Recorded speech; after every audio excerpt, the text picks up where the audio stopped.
there, everybody, and welcome to DVM Central's first virtual conference. We are excited that you're able to join us today for our live online event. We have over 2 hours of valuable information to help your practice get going in the new year. Today's presentations are provided by Noxano, MedVia Tech, Vet OR Solutions, Vetrimex, Endoscopy Support Services, and Gervet USA. DVM Central is your new veterinarian marketplace. From surgical instruments to pet allergy testing services to wound care products and specialized patient care items. We look forward to being your #1 reliable veterinarian marketplace. During today's presentation, if you would like to get some more information about a product, we've added a QR code that you can use to view the product on our website, or you can visit us at www.dvmcentral.com. We'd also like to take this opportunity to thank all of our sponsors for today's event.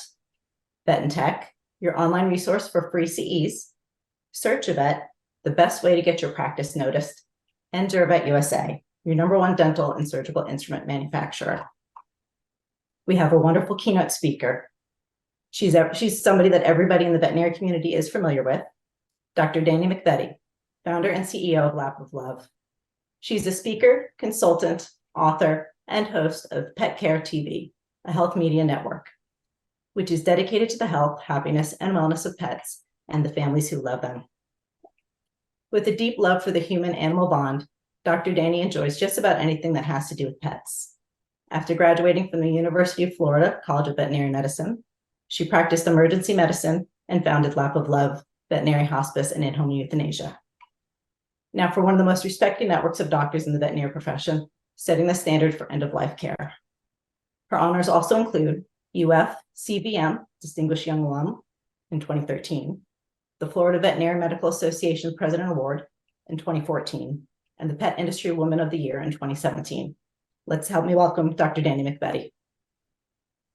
Thank you. Thank you guys so much. So hopefully we'll have a little bit of time at the end for questions if anyone has any questions. But hopefully also this is just something that everyone can kind of take away some maybe little tidbits of work and things that, of course, that I personally have learned along the way from many, many amazing, smart people that I've been blessed to have around me. It is I guess a very timely lecture as well. About 3 months ago, I had baby number 5, and I had my first child, who's now 15, actually in veterinary school, so graduated 15 years ago. And if you see any squirming around, number 5 is right here on my lap asleep. So this is, again, very, very, very timely for just work-life balance in general. Of course, Jennifer already said, but I graduated University of Florida in 2009. And about 3 months after I graduated, I started Lap of Love. Of course, in 2009, the economy was crashing, so things looked very, very different than they do today. And here you go, here, right here, the oldest child right here. He was the one that was born in vet school, and then shortly later, I got pregnant with number 2, my beautiful daughter, and then we had a big break, and then Lion, who's 4, Maverick, who's 2, and then Finley again, who's just 3 months old. So, now, I certainly find myself obviously pulled between 2 things I love. It's something that I've always felt was, of course, I'm just lucky to be pulled between 2 things that I love, between my work and my family. But the most important thing to me is to have priorities aligned and to be unapologetic about those priorities. Priorities to me are, obviously what's important in life, and it kind of comes from the top and then it just trickles down, right? So there are obviously certain times when, like, for example, this morning I had a board call, and so I need to make sure that everything's in line so that I can get into that board call. But, I was talking to a friend a while ago about priorities, and we were just discussing, like, okay, how do you explain to somebody, like, what priorities are? And that's obvious. It's kind of obvious, or it seems obvious, but let me give you an example. So if I said to you, you have to be in that seat, this seat right here at 8 o'clock in the morning, and if you are, you get $1 million, right? Then you would make that such a priority to be in that seat at 8 a.m. You might actually sleep in that seat overnight because you don't want to risk traffic. You don't want to risk your alarm clock not going off. You don't want to risk potentially being sick and not being able to make it there. Like, it's about having your priorities. So when somebody doesn't get something done, or when they're perpetually late to a meeting, I mean, I can be late sometimes, but I mean like perpetually late. It's just it's an underlying message that that's not maybe necessarily a large priority in their life. So that to me is a little bit of like, okay, well, I'm not going to sleep in that seat, right? But what am I willing to do in order to make sure that XYZ, my priorities are aligned? And of course, I think it goes without saying that one of the most important relationships that you have in your life, if not the most important relationship, is the one that you choose to be in with your spouse, and making sure that those priorities are aligned. Dominic, who's here, this is my second husband. So my first husband, of course, we have a wonderful, wonderful friendship right now. But he was a very, very fast-paced attorney. And there was a lot of things that we had to work through, because it's difficult kind of to have two chiefs in one room. So there were things that we worked through. And again, we have a great relationship right now. But the one thing that I can say that Dominic and I have that I have never had in any other relationship is just complete and utter priority about family in our life. And everything we do revolves around the kids and the plan and the schedule and everything that they're up to. So it's extremely helpful, and I certainly know the other side of that, and I'm very, very, very blessed and grateful to be able to have that, because none of this works, balance, business, any of it works without having the right team of people around you. So we'll start with this. What stories are you telling yourself? I think a lot of us tell ourselves stories that maybe we're not smart enough, we're not good enough, we're not any of these things. And I personally very, very, very much know what that's all about. I actually, when I was a freshman in veterinary school, I completely procrastinated studying for the last exam, literally the last exam freshman year. I didn't start studying until about 1 o'clock in the morning. I was just burned out, totally burned out. I think everybody can understand what that looks like. And I just decided not to make studying a priority, right? And I didn't. I ended up failing that nutrition exam and having to repeat my freshman year of veterinary school. So I spent a long time in veterinary school, a year longer than most people. And then my senior year, I had just had a baby on purpose. I actually planned it to be between my junior and senior year, when at the University of Florida, we had the summer off. So it worked great. Having him was perfect. But then we had to study for NAVLE, and I just didn't get enough studying done. I didn't study the right way for NAVLE, and I ended up failing that the first time. So, gosh, and I was just telling my husband this story last night. I was brand new in the ER. I did emergency medicine when I first graduated, brand new in the ER, and it was a rather complicated, abdominal mass that we were taking out one night. And thankfully, there was a surgeon that was there with me. And I ended up passing out in the OR. And like next thing I remember, they had just drugged me out of the OR, and I was lying, on the ground outside of the OR. And so there's these things that happen to us, and of course those are very, very, very small, quote, failures, you'd call it, compared to what life can really bring you. But each of those situations, really taught me a lot about recommitting yourself constantly. I mean, I remember when I failed a class, it was just every single day convincing myself that I'm smart enough to be in vet school. And again, none of my friends would have known that that was an internal struggle. And, every time I say that to somebody, they're like, yeah, we all struggle with that. And so, and I know we do, all of us struggle with, are we smart enough to be here? Did they make a mistake letting me in? Somebody else could have been sitting in this seat and done better than me. So that's just a story we tell ourselves every single day. And those stories get bigger and bigger and bigger. And especially having kids, they get even bigger, right? I'm not a good enough mom. I'm not making the right decisions. I mean, we're going through that with one of my kids right now. Like, are we making the right decision here? Is this the right thing for them? And, so on and on and on. So these stories can really wrap us up into things that really maybe don't exist. Here's another story that I think gets a lot of young grads into a lot of trouble, expecting that they're going to love their job every single day. You just can't expect to love your job every day. You can love the reason why you became a veterinarian, but if you expect to love your job every single day, you will get burned out faster than anybody.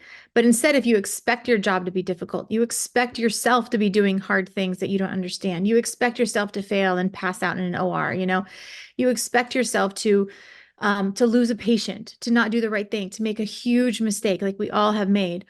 And, if you expect to have completely unrealistic expectations about your job, then you're just going to constantly be letting yourself down. And then you're going to feel like veterinary medicine let you down. And then you're going to be, blaming veterinary medicine for, your heart attack at 40 years of age when it wasn't veterinary medicine. It was just simply your expectations about it in the first place. How about you're supposed to have a balanced life? I'm sure you've heard a lot of the metaphors, like you look at yourself, look at your life like a wheel, and maybe, each spoke coming out of that wheel is your family, is your faith in God, and another one your physical health, another one your mental health, another one your family health. Like there's all these different things, and if one of those decreases, then that makes that wheel lopsided. And that's a great metaphor. I think that's certainly something that can apply to most of us. But at the same time, we can have everything. You just can't have it at the same time. It's one of my favorite quotes. I don't have any idea who said it, but you can have everything you want. You just can't have it at the same time. And I'm reminded of that as being a mom, especially, right? Like I can be an incredible mom. I can be a great business person, but on different days, it may not look the same, so expecting to have a completely balanced life is something that is, again, it's just going to doom for failure. How about I don't have enough time for anything? Well, I don't have enough time to work out. I don't have enough time to eat healthy and prepare good meals. I don't have enough money, right? How many times do we have people that are in large amounts of debt, but they still can't get their spending under control? And that's a whole nother lecture. I can go on a soapbox on that. How about my spouse is awful, right? My house isn't good enough, big enough, nice enough. And I should have, or I deserve to have. I remember a doctor years ago told me, like, she had over $200,000 in debt, and she was working with me at the time. And she's like, but Dani, I'm a doctor. I should have a Starbucks every single day. I deserve to have a Starbucks every day. I'm like, you're not wrong. I'm not telling you you're wrong. I'm just saying that's the wrong way to think about it. And if you want a Starbucks every day, go on eBay or even Amazon now, and you can buy an entire roll of Starbucks cups and lids and even the sleeves, and you can brew your own cup of coffee in your house every morning for a couple of cents, pour it into Starbucks cup, and now you have the feeling like you have a Starbucks every single day, which is what you think you deserve, which is fine. And you're doing it for just a few cents. That's what I used to do in vet school. I just would, at the time it was eBay, not Amazon, and I would buy these big loads of Starbucks cups with the sleeves and the lids and everything. And that's how I felt like I was taking care of myself, or at least that I had something that I kind of really wanted. So again, what really screws us up is when we think that things should be different than they actually are. And of course, one of the biggest problems is when we tell ourselves, I'll be happy when. I'll be happy when I get married. I'll be happy when I have a kid. I'll be happy when I get divorced. I'll be happy when I move to a different state. When I get happy when I get a different job. I'll be happy when I pay off my student loans. You're always striving and never, ever, ever arriving at something that is supposed to make you feel fulfilled. And remember, fulfillment is a feeling. It's not a person, place, or thing, money, anything. Fulfillment is just simply a feeling that we have every single day. And of course, what stories, are we telling other people along with this? I love this. My kids, my two teenagers, I've actually done this with them also after reading the story. Mother promises son $1,800 on his 18th birthday if he stays off social media, and he does. And I've done the same thing with my kids, my 13 and 15-year-old. They don't have social media, and they won't. And I've told them, I think $1,800 is not enough. At least it wouldn't be for me. So I told them, you're going to get $3,000 when you turn 18 if you stay off social media completely. And so far, so good. I guess ask me in 5 years if it worked or not, but I'm sticking to it. This is another one of my just favorite books of all time is Dr. Wayne Dyer's No Limit Person. And it's actually a series of audio, an audio book that he did. It's just incredible. And the entire point of this audio book that he did was, there's being okay, right? There's just, you're okay. How you doing? I'm doing okay. And then there's depression, less than okay. How you doing? I'm not doing good. Things are bad, right? But then there's something else, and he calls it no limits, right? Living like you're not just okay, you're beyond okay. There's more, there's happiness every day. There's intense satisfaction with your life, happiness for what you're doing, gratitude for where you are in life. And I don't know about you guys, but that's where I strive to live every day. I don't want to wake up and just be pushing down depression every day. Like that makes no sense at all to me. And I am blessed that I have not had to deal with that in my life. But I want to be more than okay. I want to be a pillar of happiness, a pillar of gratitude for my kids. I want to be, as a mom, someone that my kids grow up and think, I'm proud that that person's my mom. That's what I want to live at every single day. And so to me, again, it's not just being okay. It's having expectation and the strive every day to be more than okay on a constant basis. So is it really depression, or burnout? I know everybody always talks about this. Well, I'm so burned out. I'm so burned out. Look, and I even just said it a couple minutes ago, I was burned out studying, and so I just didn't study. But is it really being burned out? For me, probably not. It was just overworking and very poor time management on my part as a freshman veterinary student. I just didn't know how to manage my time. And at that point in my life, I'd never actually learned how to study. I got through high school and undergrad and did pretty darn well. And even pulling all-nighter, I could get A's and B's, but you get to vet school and you just can't do that anymore. So is it just overworking yourself, not sleeping enough, right? The older I get, the more I realize how important that is. How about taking things personally? Maybe people are, you think people around you are attacking you, but they're really not. They're just more attacking themselves. And that of course can drain us very, very, very much. I mean, think about the last time you couldn't sleep, probably there was something eating at your mind just over and over and over again. How about poor choice of support system? Maybe you have people around you that aren't supporting you at all, and they don't see your vision and they don't have the same priorities in life as you do. Poor budgeting. And I don't just mean monetary budgeting, but I mean time budgeting, physical budgeting. Are you taking the time to eat healthy? If I don't eat healthy, if I don't drink enough water throughout the day, if I just eat sweets and candy all day, I feel like crap the rest of the day. That's not being burnt out. That's just simply not taking care of myself. And that's a very, very, very big difference. And then, of course, poor connection to purpose. Veterinary students will ask me all the time. It's one of my favorite things to do is to talk to veterinary students. And I share the story about failing. And, of course, to a 22-year-old, that's like the worst thing that can happen in your life, and it was to me at 22. But how about poor connection to purpose just in general? A lot of the students will say to me, well, how did you get through? They will, a lot of times they come up to me and they say, I'm almost failing as well. What do I do? How did you keep going? How did you just keep pushing through? And I'm like, you have to be reminded every day why you're doing this. And remember that you can always drop out tomorrow.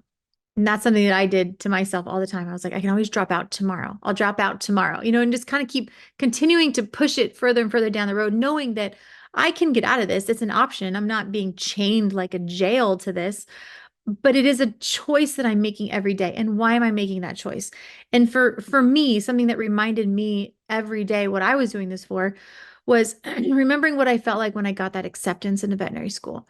Yeah, way back when I was accepted, it was a letter and you got a certified letter. And so I remember I missed the letter. So I had a little notice on my door when I came home. So I went to the post office and got the letter and I opened it right there. And I was just like, I was so happy. So that, again, that's something that kept me connected to purpose, even when it was really, really tough to remember why I was doing this in the first place. And then, of course, you can't overlook the fact that sometimes you just need a break, right? You just need a break. You need to go on your walk with the dog. You need to grab a Snickers bar, and you just need to calm down and not get yourself all wrapped up into this thing that, that you think is burnout or borderline depression or whatever it is. I remember a friend of mine said, we shouldn't be peaking at 30, right? Like you shouldn't peak at 30 or 40 or 50 or 60. I mean, you can go on and on and on. I don't want to peak until I'm 90, 100 years old. I want to keep going, keep learning, like keep growing my world and my brain and the usage of my brain and my ability to connect with people and impact other people. I want to keep going and I don't want to peak at 30. I was listening to a radio show a while ago that helps people through just financial stuff. And I love listening to that stuff. And this medical student called in and she's like, I'm burned out and I have, tons of debt and all this stuff. And the radio host said, well, how many years have you been out of medical school? And she goes, well, I just graduated right now, but she's like, I'm just burned out. And he goes, you're not burned out, you're broke. Like you need to just get yourself together and keep doing this. You became a doctor for a reason. Remember the reason and keep going. You're not burned out. So again, I look at that and I'm like, why in the world? I'm 40, I turned 42 on Saturday. Why in the world would I ever think that I'm going to be peaking at this age? I have so much further to go. So I just like that. This is my daughter. And this was actually last year. And they went to this little city, those like little cities where they go to in sixth grade. I think she was actually in fifth grade when she did this. and they each get a job, and then like the kids are responsible for like the running of the city for this one day. And so she was the CEO of Kane's Furniture. And it was really funny because they get breaks. So they have to like go on break, and then that's when you're able to go, and go to the McDonald's they have and that kind of thing. So she went on break, and I knew it was her break. So I came up to see how she's doing, and she was doing all this stuff, like all these they I don't know, they have these little things that they have to do throughout the day. And I'm like, honey, why are you on break? And she's like, because none of my people are doing anything. She had like little employees. And she's like, none of them are doing anything. They're supposed to be doing this, but they're not doing it, and no one's and she was so funny. It was hilarious. And she's like, I just can't believe it. And she had the typical, response that you would think that a child would have if they're responsible for like a group project, but no one else is doing it, right? So I remember telling her, I'm like, honey, this is what life is like. And there are times when everything is going to trickle up to you. And at the moment, she wants to be a veterinarian. And I'm like, and even if you ever become a veterinarian, you'll be in charge of a bunch of people. And they're all supposed to be kind of doing as you direct for the medical benefit of your patient. Sometimes they're not going to do it all, and you've got to come back and do it. And you can't be mad at that, because that is the privilege that you have, being at the head charge of that medical team. And of course, this led into other conversations about just being, in business myself, and having grown a team from nothing. It was just me. And then we just kept growing and growing and growing. And now we have over 600 employees. And what that's like, having to manage people and making sure things get done for the betterment of the mission that we have. And so we had this big long conversation. The whole point was that pressure is a privilege. And it's a privilege to have those things on your shoulders. And it's not something that's supposed to weigh you down or make you mad. Because if it does, then you just you're not in the right mindset. You need to step back, you need to collect yourself, and you need to come back with the right mindset, that this is a privilege that you have these things on your shoulders. And of course, the work-life balance in general, to me, when we look at things that potentially might be finite, right? What's the one thing that we have absolute finite in our life is time. For me, the time that I have with my kids is the most important, the absolute most important. And I remember, as a young mom, years and years and years ago, I said to an older mom, I was like, you know what, I'm gonna work, or I really want to spend this time with my kids when they're young, so that when they're older, middle school, high school, maybe I'll work a little bit harder. And she actually said to me, she goes, it's the opposite. She goes, right now when they're young, they don't remember anything. And Lord, is that true, right? They don't remember anything from when they were little. But she goes, when they're in middle school and high school, you want to be there every single day. And I thank goodness that mother told me that, because it really helped shaped my mind on what and how I want to spend that time with my kids. And, if somebody were to say, well, fine, you're going to make 50% of what you make now, but you'll be able to take off at, 2 p.m. every single day, I'll do it. No problem. And I have traded hours and hours and hours of sleep, like countless hours of sleep, just so I can be there with my kids during those waking hours. I remember for many, many years, my kids slept with me, and I would fall asleep with them. And then I would wake up around 11 or 12 p.m., or I'd set my alarm so I'd wake up, or I'd wake up at 3 or 4 a.m.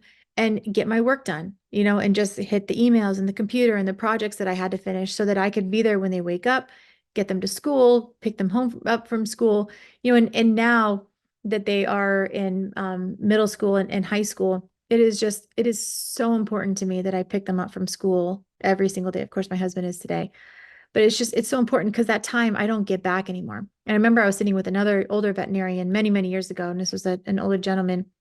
We were doing interviews at University of Florida together for incoming freshmen. And I said, do you have any regrets? Because I was only like maybe a year out of school at that point. And I go, do you have any regrets? He goes, I wish I would have gone to my kids' soccer games a little bit more frequently. I said, what percentage of the games do you think you missed? And he's like, about 10%. So he missed about 10% of the games, and he still has regret over that. That really hit me. I remember driving home after that. I have a 2-hour drive home from University of Florida to where I live. And I could not stop thinking about that. I'm like, he regrets at that age. His kid was probably in their 30s or 40s at that point, but he regrets missing 10% of their games. That really, really, really hit me, and thankfully I've created a job for myself that I don't want to miss any either, like none. I want to go through this and not having missed any.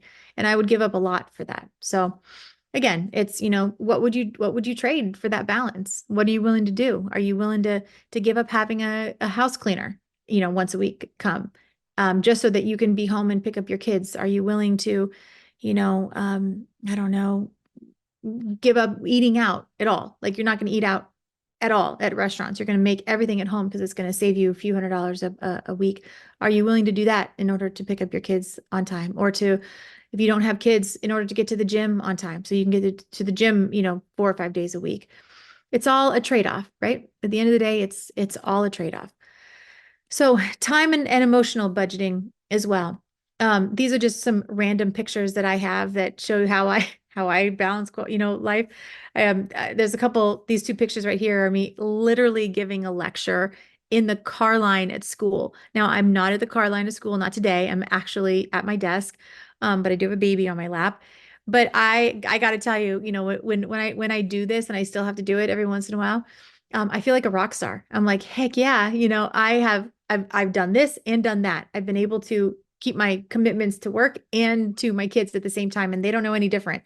And typically the lecture is like from 2 to 3 p.m. and the kids get out at 3 p.m. So at 3:05, 3:10, they're getting in the car, and it's perfect.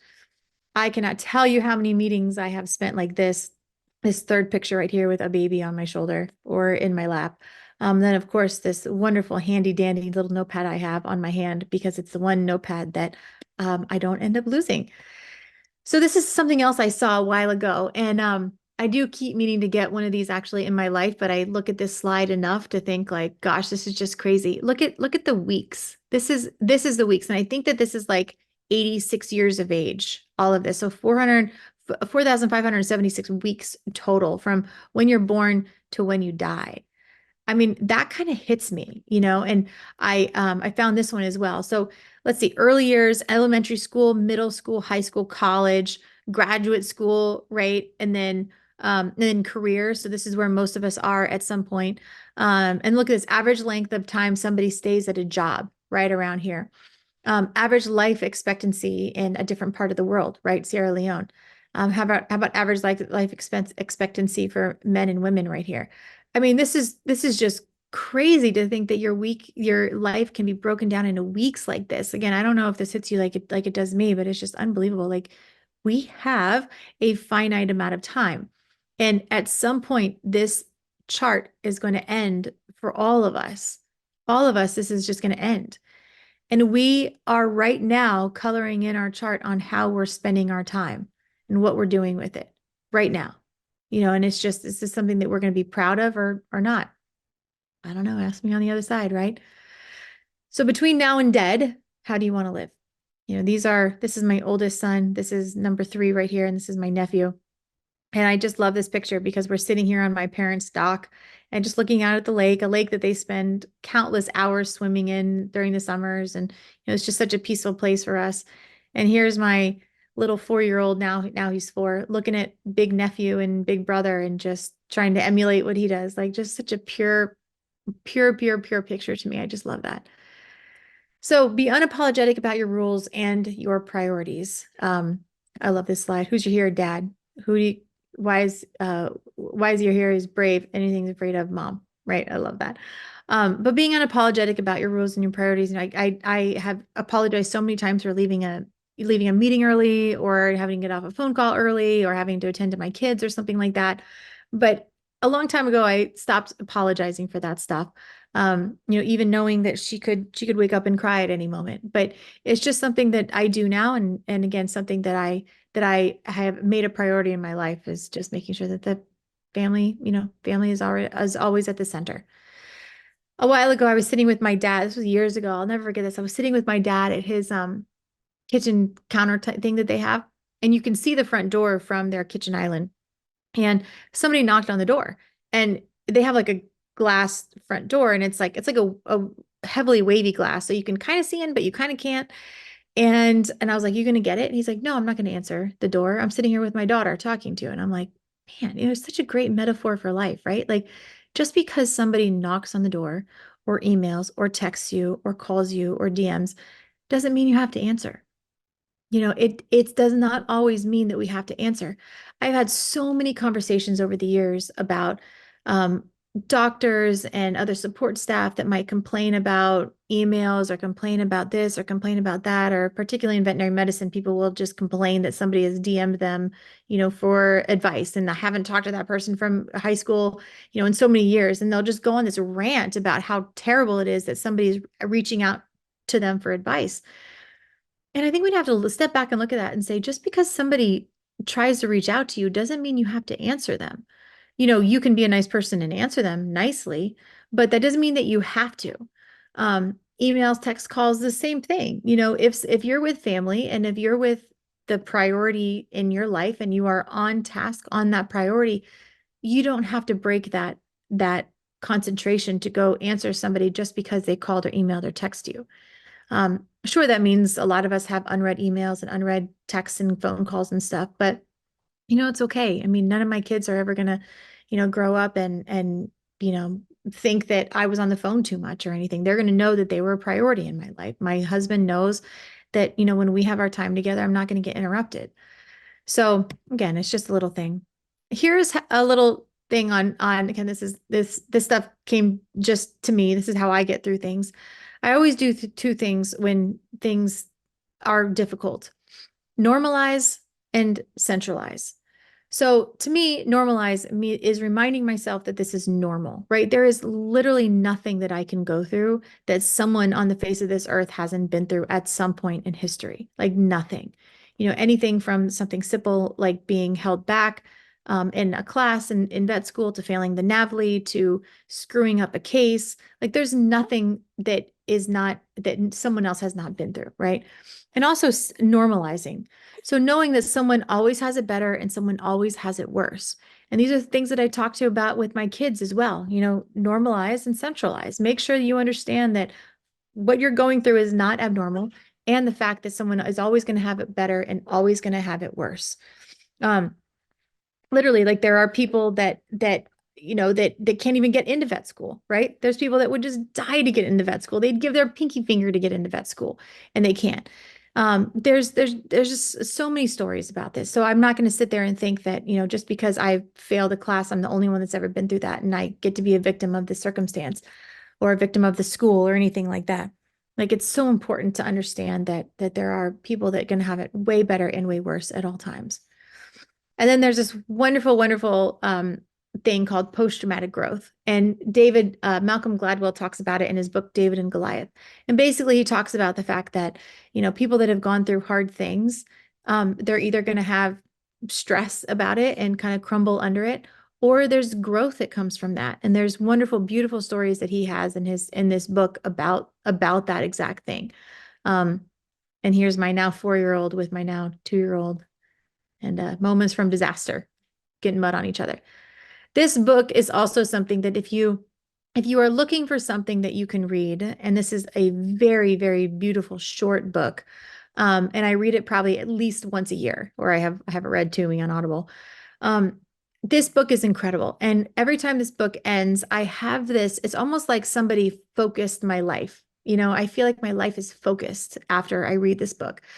And he talks about the 5 secrets you must discover before you die. And basically, this gentleman interviewed a whole bunch, hundreds and hundreds of elderly people that were nominated by their people around them as being wise. And it's really fascinating. The stories are just absolutely beautiful. But these are the 5 secrets that they say. And I'm not giving it away. You still have to read the book because these statements will not do this book justice at all. But number 1 is be true to yourself. Knowing that you're following the path that you feel most has called you. Number 2, leaving no regrets. People that live in regret and live in the sorrow and live in the terrible things that they've done or the things that have been done to them. Those are the people that don't really end up becoming wise or end up having a lot of peace in their life. Become love is the 3rd one. So meaning that no matter what has been done to you, you end up, responding with love, no matter what. Living in the moment. So really enjoying every single moment that comes across and not having to pull out your phone and take a picture every time, right? But just really, really, really enjoying every single moment. And then last one, I love this one, is giving more than you take. So giving back to the world, whether it's a project or it's a picking a piece of trash, or it's a smile of a child, whatever it is, just giving a little bit more than you take.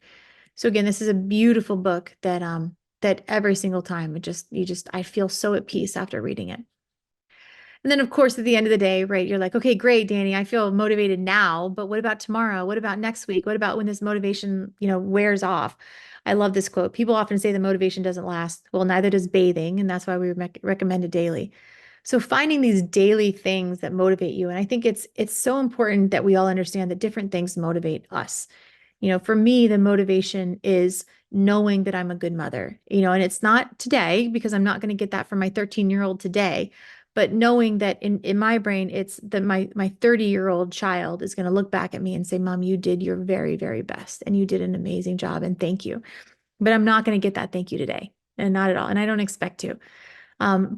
But knowing that, that you can pray or meditate on whatever that motivation is for you every single day, and expect to do that. You expect to refocus your life every day. Expect to think about what motivates you on a daily basis.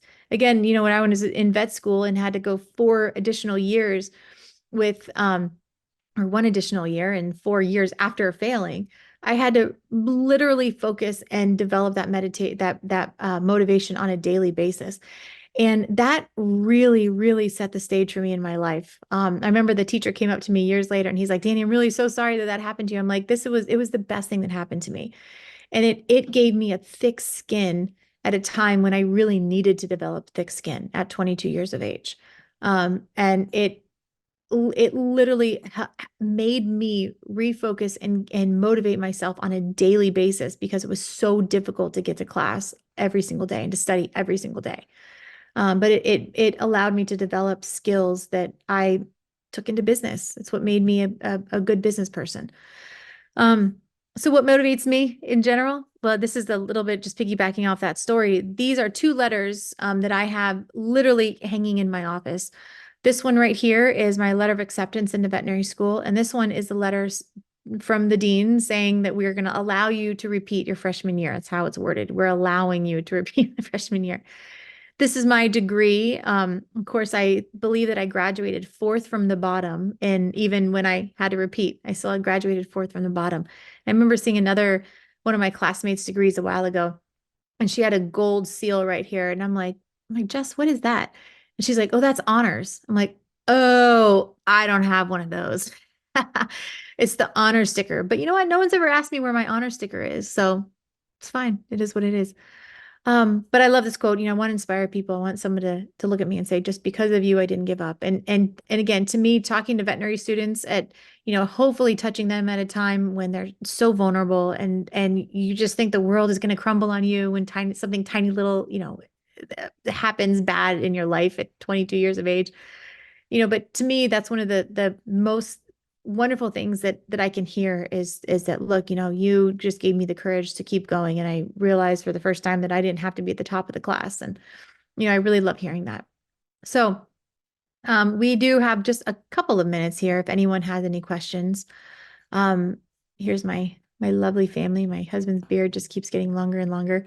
But while we wait, I'll actually put up my book recommendations. These are my top books on any occasion that you may want. And if you have any other suggestions for me, definitely send them my way as well. So I'll pause there in case anybody has any questions. Wonderful. Thank you so much, Dani. We greatly appreciate your time today. Yeah, absolutely. So for our audience, if you are interested in asking our keynote speaker question, in the bottom portion of your screen, you should see a Q&A box.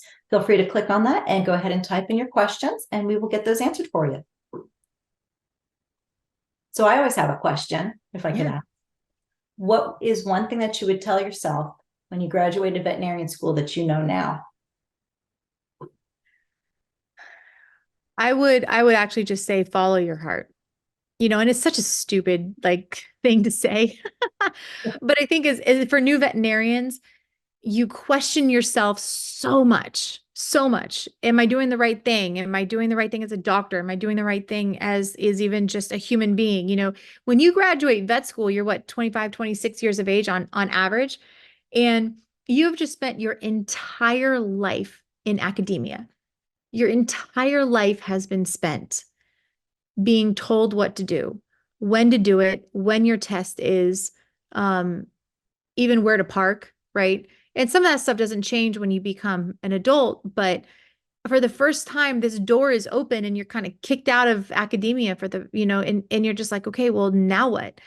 And I was lucky enough that I have always had a very, very strong internal guidepost to me. Um, I have really good parents that were entrepreneurial, and they developed that in me, a very strong sense of independence. But I think a lot of people graduate from veterinary school and they don't know what else to do, so they just go get another job. They go get a job and they just think that that's my life, and they're kind of stuck in this bubble, and they think that they can't break out, they can't become entrepreneurs, they can't develop a business idea. And I wish there were more entrepreneurial minded doctors in our profession that had the guts to kind of really go out and listen to what they think is, that they're being guided to. And whether or not that's a family person or a business or whatever it is, it just takes it takes that chutzpah to really keep going, you know? Wonderful. You have a question? Why is the name of your company Lap of Love? That's such a good question. Okay, so when I first started, I had just graduated, like I said, so I was not out in the workforce for very, very long. And when I was in vet school, I had read this book named the book was called Why Women Make the Best Salesmen, and I was president of VBMA. I look, just UF chapter when I was in school, so I really loved business, even though I had nothing, like no experience at all. But my parents are entrepreneurs, so I'm like, well, this is gonna how I set aside, set myself apart as a veterinarian. I'm going to be good at business because not many vets are, and yada, yada. So anyway, I read this book, and actually I brought the author in to come talk to us also. And in the book, she talked about the fact that she was a cars salesman, and the author went through this like really traumatic, breast cancer and everything. And long story short, she was a car salesman, and she ended up developing the largest Chrysler dealerships in like the state of Texas or something. And she called her car dealerships Love Chrysler. And I love that, like just having the word love in it. This always rang for me. I'm like, gosh, I want something. If I start a business, it's going to have the word love in it, because it just engenders this warm feeling, especially in veterinary medicine. We're caring for people's kind of somewhat children. So, and then there was this one euthanasia where I was in the ER. And this lady asked me, she's like, can you please leave my dog on my lap? Please don't take her away from me. Don't take her into the back. I'm like, yeah, I can do that. No problem. So sub-Q sedation followed by IV euthanasia, yada, yada. And so that's where I got the word lap of love. I want having like, the idea was having your pet on your lap. Now, had I thought through it a lot, I would not have named it that, because when I went to go open a bank account, they thought I was a stripper. And even like for a long time, other people would call us and think that we were a different type of service, because when we finally got an 800 number, ours was 1888 something something something 5683, which is LOVE at the end. But if you dialed 1-800 with the same number, it was not a veterinary service that you got in touch with. So had I to do it all over again, I would not be calling it Lap of Love, but it's a little bit catchy now. And of course, it works. But I didn't really think that one through. That's a cute story, actually. And then the last question we have is, everybody has their heart pet. So which pet was your heart pet? Probably Seiko. She was a little hairless rat terrier that I got in vet school. And I remember studying at 2, 3 o'clock in the morning, like we all did, and looking over at her and just being like, oh, you're so lucky you get to sleep right now. I have to study. And she was such a little bitch, though. She was terrible. And I can use that word in veterinary medicine. She didn't like anybody but me. And she was mean and nasty and disgusting, and, a hairless little rat terrier. So she was just hilarious. But she died probably 5 years ago. And I have her little urn in my office and everything. So yeah, I usually wear a necklace with her paw print on it. I don't have it on today, of course, but yeah, that would be Seiko. Wonderful. Thank you so much for sharing your time and your story with us today. Thank you, Jennifer. Thank you very much.